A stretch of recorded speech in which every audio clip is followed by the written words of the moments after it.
Regulatory Aspects and Planning of Nuclear Medicine Laboratories. Our speaker is Mr. Subrata Pathak. Mr. Subrata Pathak did his master's from Banaras Hindu University and has joined the BRC Training School in the Department of Radiological Safety. In 2013, he did his MTech from Radiological Safety Engineering from Homi Bhavan Action Institute. He has many publications to his name, and in 2019, he was awarded a Young Scientist Award. At present, he is Scientific Officer F in ARB, and his area of specialization is radiation safety and regulatory issues in the application of open sources in nuclear medicine. Over to you, Mr. Pathak. Thank you, ma'am, for the nice introduction. So very good afternoon to all the panelists and the participants for this program. I'm very thankful to KAHO for inviting me as a panelist and participate in this program and learn and grow together with all the participants and panelists here. So the topic assigned to me was with regard to regulatory aspects. What are the aspects we do really look into as a regulator, and the planning of nuclear medicine laboratories. So I'll be covering up the regulatory framework first, and then I'll follow it up with planning of different nuclear medicine facilities as such. Before we understand the regulatory framework, the existing regulatory framework and its aspects in India, let us first revisit. Many of you might be knowing the mission of ARB, why ARB came into existence. So the basic essence of ARB is to ensure that the use of ionizing radiation and nuclear energy in India does not cause undue risks to the health of people and the environment. So if you see carefully, unlike many other countries in India, as such, the nuclear as well as the radiation facility regulators are with the single agency ARB. In many other countries, especially in the first world countries like in Europe and all, they have different regulatory bodies looking after these aspects. But in India, we have a consolidated regulatory body which is looking after the whole gamut of regulation with regard to radiation and nuclear safety. And our motto is to make sure that nobody is exposed to any undue risk, the health of people and environment. When the terminology here is people, so it covers both public as well as the worker. So this is the ARB's mission statement, and with this mission statement, as a nation, we have adopted a legal framework for the same. So the legislation as such, the topmost or the up in the ladder will be the Atomic Energy Act 1962, and there will be regulations. Regulations are basically the mandatory requirement which are prescribed through different rules. I'll come into the details of these rules and their applicabilities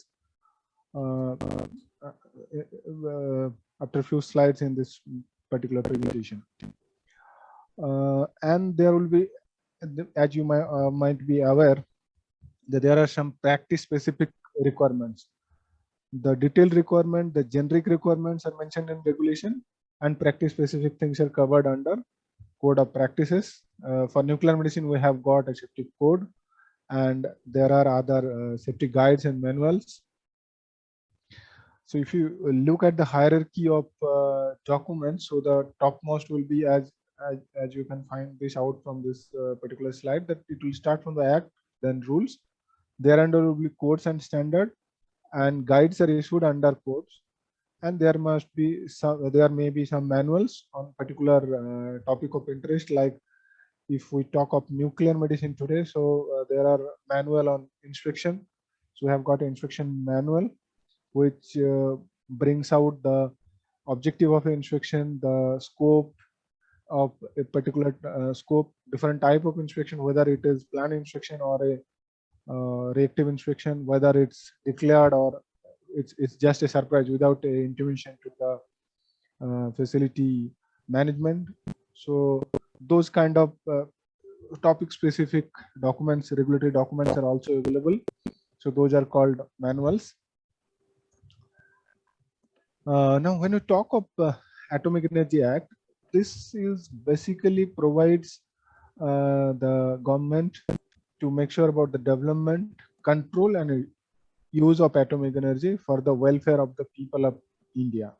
We are a welfare state, so all of our legislation and act are directed towards the welfare of the state, and as such, its citizens as such.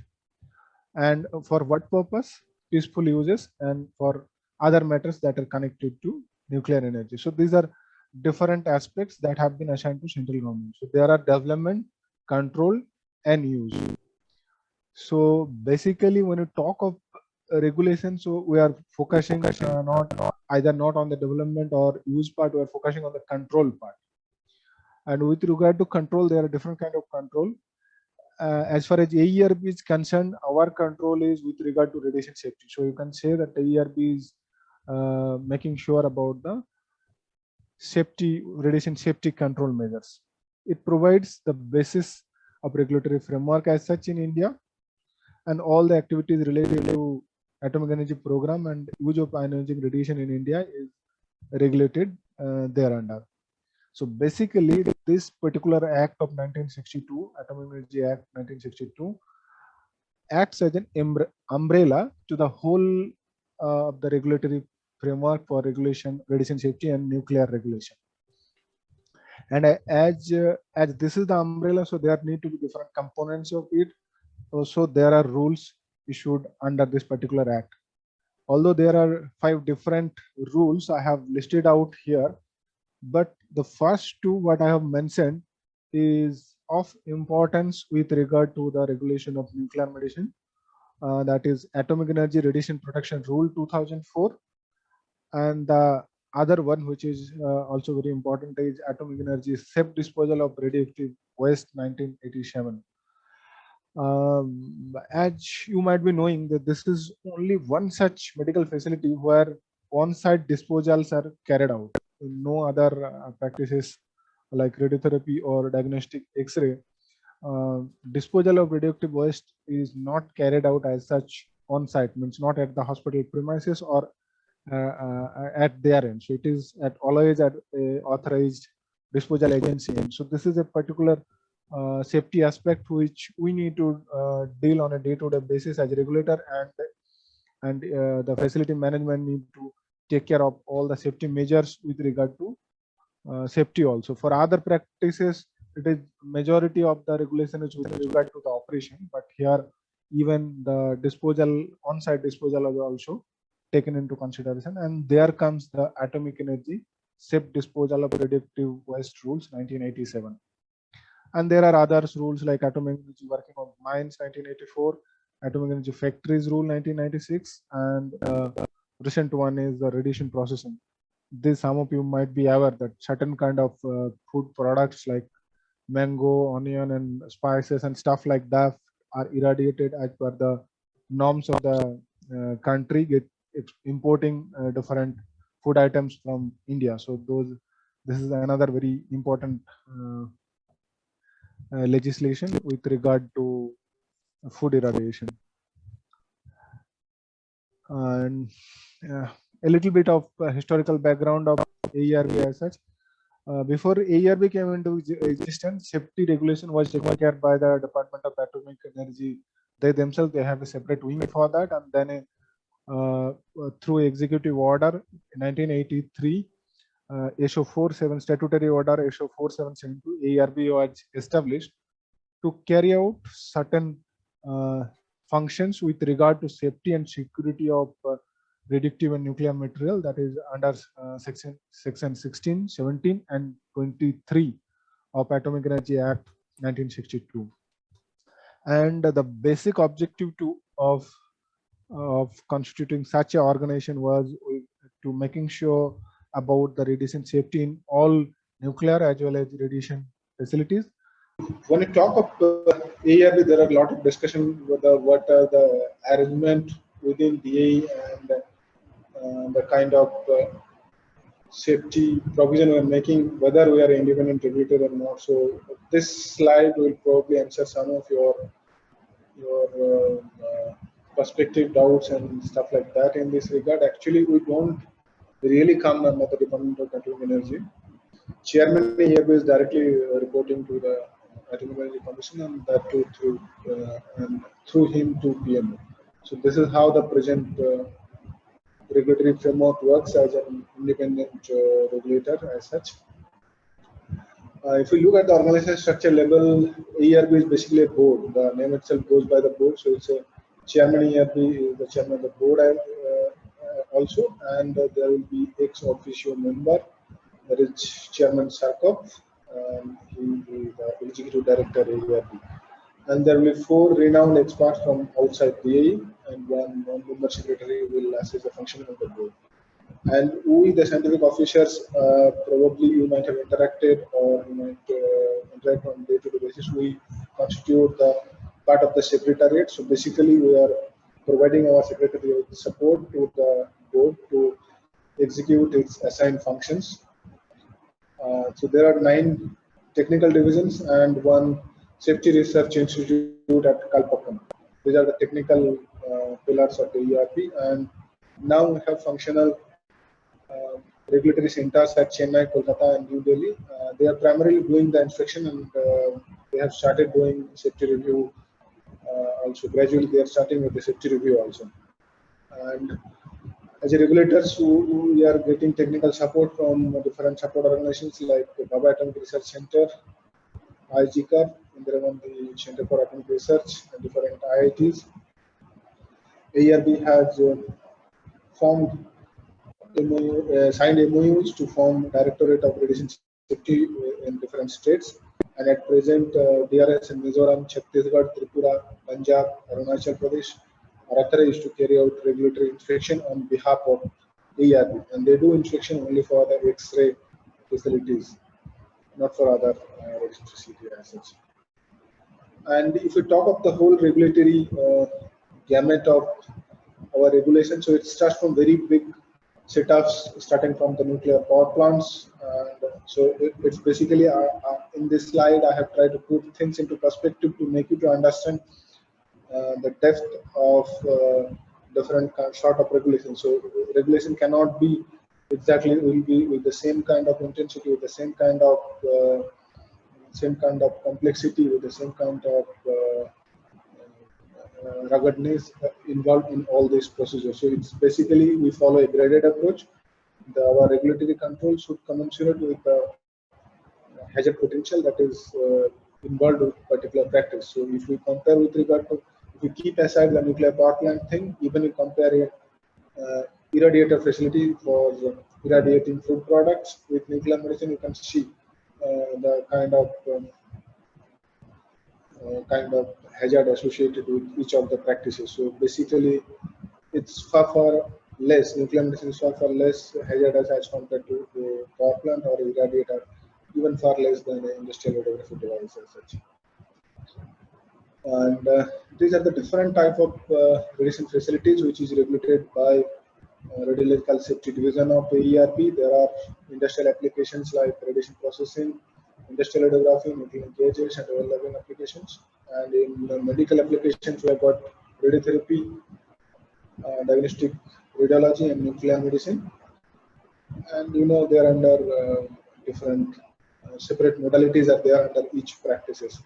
We are also into regulation of research application of ionizing radiation using different sealed and unsealed sources. Application of unsealed sources are quite similar with regard to safety as you follow in nuclear medicine.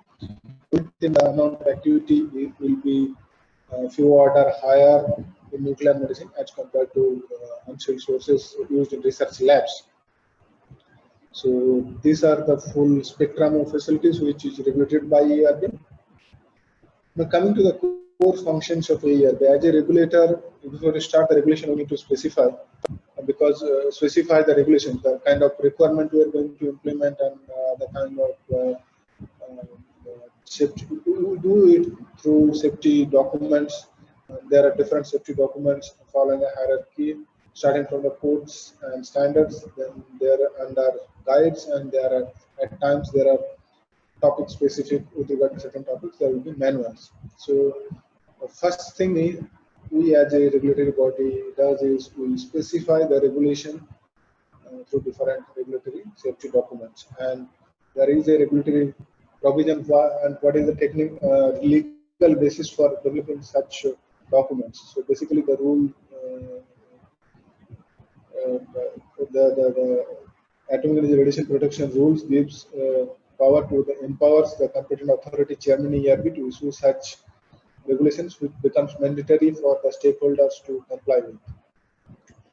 And the second very important core functions of AERB I'd like to highlight here is the safety review and consenting of nuclear as well as radiation facilities, and it will be through different stages of regulation. And we do also licensing of key operating personnel. So operating personnel, if we talk of in context of nuclear medicine, it will be nuclear medicine technologists and nuclear medicine physicians and RSOs. And we do review the emergency preparedness and arrangements made in the facility. And as far as industrial safety is concerned, our role is confined to only DO units, not in other radiation facilities. And AERB is into the nuclear security regulation also of like regulatory inspection. Yes, this is very important aspects as far as regulatory surveillance is concerned. And other functions we as regulator we are into safety research with regard to regulatory interest, and for that we have experimental facility at SRA Kalpakkam, and we have different simulation and theoretical facility available at headquarters at Mumbai also. We do communicate to public through different channels like annual reports, press releases, and through participating in different organizations organized by different professional bodies. We are also into the international cooperation like IAEA, NEA, and regulatory forums like CANDO and BPR, and bilateral agreement like we have one with the US NRC, with the regulators from France and Bangladesh. Safety promotional activities. As a regulator, we are also mandated to promote safety activities through awareness programs, workshops, and safety awards as such. Notifications of nuclear incident. This is a very recent development. As for the Civil Liability of Nuclear Damage Act 2010, AERB is the identified agency to declare or rather notify any nuclear emergency in the country for which the Civil Liability of Nuclear Damage Act will be applicable. When we talk of safety review, we follow a multi-tier review. The first tier review starts with the nodal division for radiation facilities. It is radiological safety division, and second tier will be there will be apex safety committees like for radiation facilities in the Sarkar, the safety review committee for radiation applications, and finally the third tier review only for very few applications and few exceptional applications. It may go even after the board, AERB board for review. And one point I'd like to highlight here, the stakeholders are represented in all this framework for safety review, consenting stages. So our regulation basically do not confine into any particular stage of a facility. It is a cradle to grave approach. The moment it is taking it is getting conceptualized to it is construction and then commissioning, operation, and most importantly decommissioning. As you can see in the picture, majority of the time we are very careful about till the time we are getting fruits or flowers from the particularly nurturing the plant. But once this is done, many times the neglected part, even not in this picture, is the decommissioning part. Even once the useful life of operation is over, it is very important to maintain a similar kind of gist with regard to ensuring safety and security. We have to make sure about the decommissioning part of it. With regard to nuclear medicine, one very fortunate part is that nuclear medicine deals with majority of the times it deals with short-lived or moderately lived isotopes. So although still decommissioning is a very important aspect of it. So many times we miss this particular part, but the decommissioning part should start from the very beginning of the setting stage itself. And coming to the licensing part, licensing we follow a graded approach here, and as I have tried to bring out in this particular slide, that we have different category of licenses: license in the form of license, license in the form of authorization, license in the form of registration, and license in the form of approval. And it goes like approval will be for the least hazardous facility, and license will be for the most hazardous facility. So just to exemplify this, or to put it into context, like radiotherapy equipments, like telecobalt machines or Linux, they comes under license category, but the low dose therapy LDR machines, they come under the authorization category as such. And similarly in nuclear medicine, we have PET-CT, which comes under the licensing category, but if we talk of a low dose therapy or beta therapy and installation like that, those comes under the authorization category.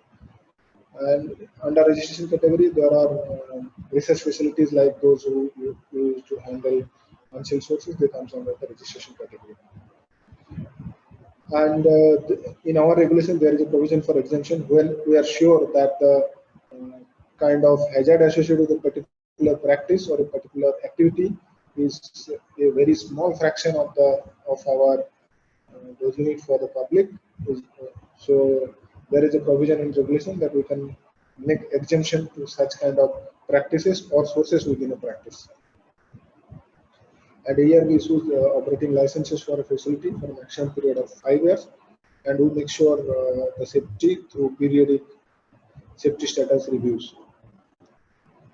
And once so far the discussion was to achieve a certain level of safety through safety review. So major part of the safety review is before the commissioning of the or during the commissioning of a particular facility. But it is very essential that we continue with a similar level of safety throughout the life cycle of the facility. So this we achieve through regulatory surveillance, because surveillance is something that makes sure the level of safety is ensured throughout the life cycle of a facility or an activity. So basically, whose role is what? First is, as regulators, AERB specifies different mandatory requirements and make sure that these are complied by the facility, and the facility should, or the employer and the licensee shall comply with the requirements and procedure that are stipulated by AERB. And then finally, again, the role of AERB becomes through radiation surveillance, it is ensured that the compliance is maintained. Something as shown in this picture, that it is in a sustainable manner and there is no break in the chain. Once the chain is broken, so the continuity is broken and the safety objective is lost. Now these are the activities which I have tried to talk about in my previous slides, the AERB activities what AERB does. I'm not even going into the details of these anymore because of this time constraint. And now coming to the second part of my presentation, many of you might be like to hear regarding this. So when we talk of planning, we have to deal with different consideration. The consideration with regard to the ease of operation, with regard to the safety, and with regard to the economic viability, and different sort of factors. And when we're discussing about nuclear medicine, the things that came into our mind is we can plan for a gamma camera or a SPECT, or maybe a SPECT-CT or a SPECT-CT, or even it might be a hydrotherapy. And there are not very specific additional requirements with regard to low dose therapy or beta therapy procedure as such. So I'll cover up under this section itself.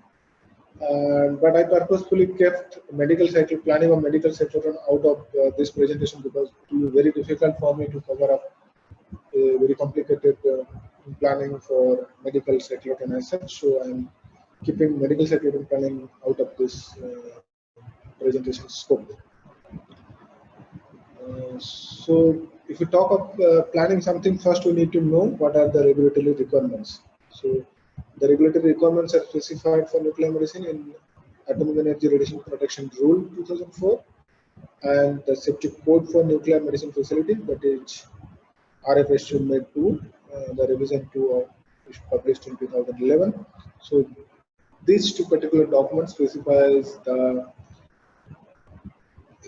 mandatory regulatory requirements with regard to nuclear medicine. So if you, as a professional, if you are planning for a nuclear medicine facility, we insist that you go through this, particularly the safety code of nuclear medicine, and you visit our website where you will get ample of guide with regard to planning, and I'm going to cover the same in my presentation today.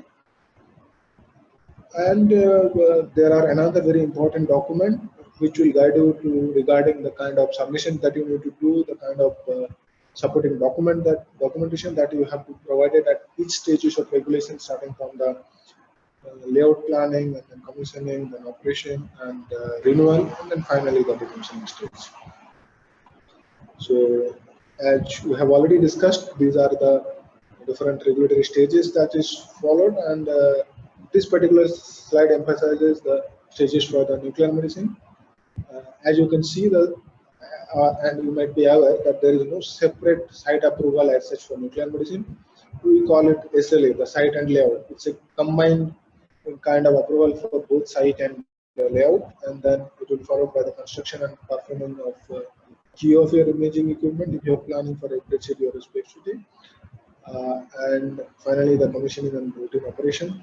And once you're operating routine, once your license validity is going to expire, you have to come back to ARB for renewal, or if you are planning to modify either any working condition within your facility, like the workload of a grid city facility, or maybe you are modifying certain rooms dimension, or you are adding certain kind of modalities. So these are the scenarios when you are again expected to come back to ARB and seek a modified approval.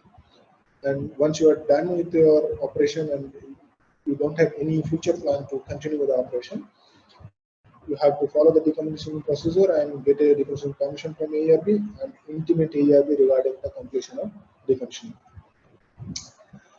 Why planning is very important? That will be helpful to for us to understand that why always we talk about planning of nuclear facility, because safety inbuilt is safety indeed. As you might be knowing that there are two kinds of safety which take care of the full spectrum of radiation safety as such. One is inbuilt safety, that is we call engineered safety, and the second is the operational safety. So operational safety to great extent rely on the human behavior and other technical factors that influences, like somebody might be very careful and sincere while complying with the operational safety, and someone else may not be that sincere, or even at times they may not be that very aware of certain aspects. So it is always encouraged that one should inbuild as many as possible inbuilt safety, because once you make something to be inbuilt in your design itself, so you need not to care about whether someone is really keeping that in mind and following that or not. So we should always rely more on inbuilt safety rather than operational safety, and that we can do with proper planning of your facility. It will be again helpful to minimize the radiation dose to the radiation worker. So if your flow is great, so if you have well segregated your high active zones from your low active zones, so it will be helpful for reducing the dose to the radiation worker, and even it will be helpful for the public as such. So same time it may also be helpful for increasing the workload of a facility. Site selection, normally nuclear medicine is being set up in hospital premises. There is no issue as such for that, and even it can come up in a commercial building. But with an exception of residential building, as per the present regulation or per the present code, nuclear medicine facilities are not allowed in a residential premises or a residential building. And there are certain supporting documents that you need to submit as part of the application for layout approval, you have to be registered with a proof from the local state government authorities that the particular land or plot or installation, or you can have a MOU with the current owner of the premises. And you have to get a NOC from the local bodies with regard to permission for the particular installation.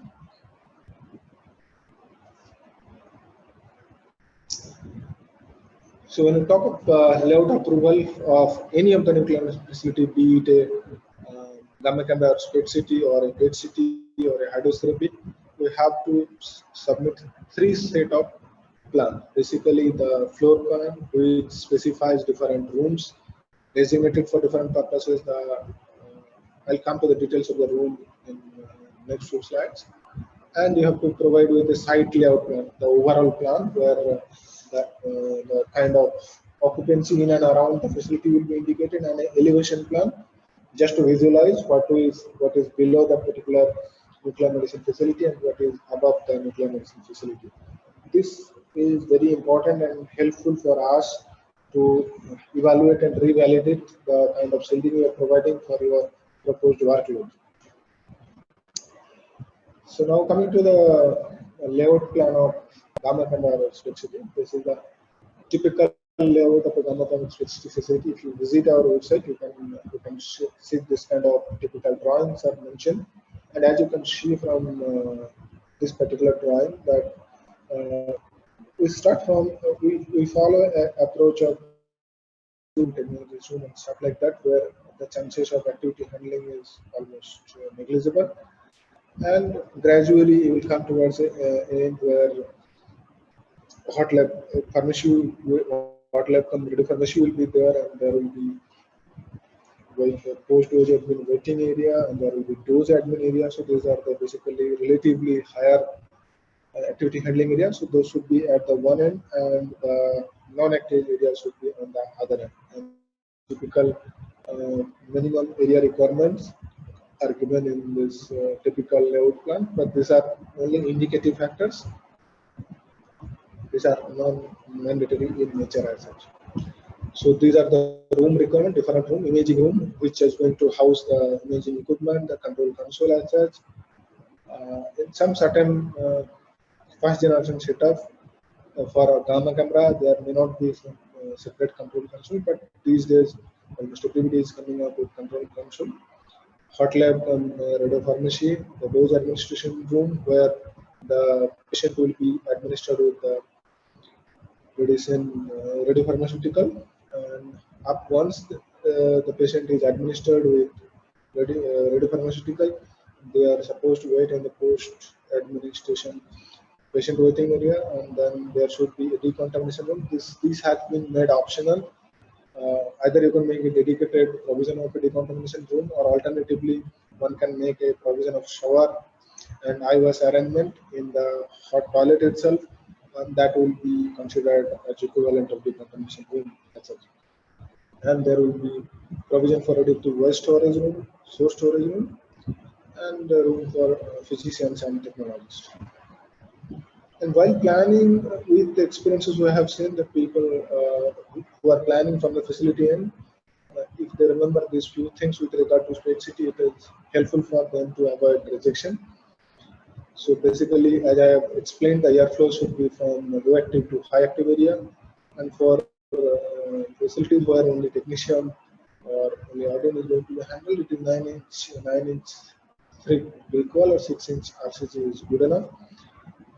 With regard to the free movement of patient and stretcher, the 1.5 meter clearance from the gantry is required. And we always desire that facility will submit the plan in 1:100 scale. And these days, one added difficulty after ELORA is everybody submitting a soft copy of the plan. So if you are submitting a scanned image, so even though the actual plan, which was prepared by the architect, was in a scale, but once you scan it and then upload it, it loses it as the scale feature. So ideally, you should upload the original PDF file which you get from your architect. It should not be a scanned one. Once you scan it, it becomes an image file, and scale property is lost there in that particular file. So this is, we have seen many rejection because of this.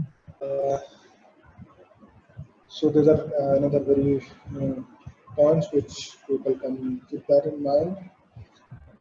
And one very important aspect for all sort of nuclear medicine facilities is there should be a dedicated plumbing line, and it should not go to the ETP as such, treatment plant. And with regard to the PET-CT, these are the common PET isotopes. You might be aware, C11 and 13, F18. So normally we do verify the shielding adequacy with regard to F18, and once you have verified the shielding adequacy with regard to F18, almost all the radionuclide is taken care of as far as the adequacy of shielding adequacy is concerned. And this is a typical layout of a PET-CT facility. This is something you can visit our website and have a look. And if you are the only striking difference here, I would like to mention that in patient admin post administration waiting area, there should be separate cubicles or separate enclosure for separate patient. You should not allow 2-3 patients to sit together in a particular area. And if someone is planning for a gallium germanium facility, they should have a particular area assigned for gallium germanium fume. And these are certain layouts. I thought of showing it to you. These are some very good layout which you have received, and it is something they were almost within without any shortcomings. They were submitted, and as you can see, they have maintained the flow, and they were very particular about the room dimension and the arrangements of rooms as such. And these are the kind of elevation plans you do receive, where the facility, they do specify the occupancy, like in this particular thing you can see that there is nothing below SS, the earth is below SS, and above there is the thickness of the roof and occupancy is mentioned. And this is the kind of site plan where you specify your particular plan and the surroundings of it. These are the different factors one need to take into consideration while planning a PET-CT facility. The number of patients. If you are planning for more number of patients, your shielding requirement will go high, and it will also depend upon the kind of room that you are planning. The flow of the room also may hamper your overall workload. And if someone wanted to really know about it, I request them to refer to the task group 108 of the AAPM report, and they can refer to it. And we, for verification of PET-CT facility shielding design, we do refer to this report at ARB. These are the different formulas. I'm sorry, I can't go into the details because of time constraint. This is one very important point while calculating for roof and floor thickness. One should consider that the person is standing in the floor below, and for the floor above, the worst case scenario will be the person is sitting. So the distance is calculated as minimum. And for any wall thickness, one can consider the distance, considering that the person will be standing at least 30 centimeters from the wall. I'm skipping this one now. This I have already mentioned that once you have calculated for F18, almost under all normal circumstances, the facility will be adequate as far as shielding is concerned. And if you are planning PET-CT together, one thing people should consider that the PET patient movement can have a crosstalk with the other things like uptake probe and well controls and stuff like that. So you should have a proper segregation between your PET and SPECT patient. Now briefly coming to hydrotherapy, isolation ward, there should be contaminated linen storage, door administration room, and the storage room other than the patient isolation wards, and we should have nursing station as such. And this typical layout is also, you can get it from our website also. And there are certain recent development with regard to delay time. We will get to know very soon, and we may make it, regulators are considering to make it as an optional on a case-by-case basis. And as far as shielding is concerned, the dose rates are calculated considering a point source, and we can find out how many HBTN activities are required to make sure that the annual limit for public as well as for the reducing worker is not crossed. Thank you. Thank you, Dr. Pathak, for a very informative presentation.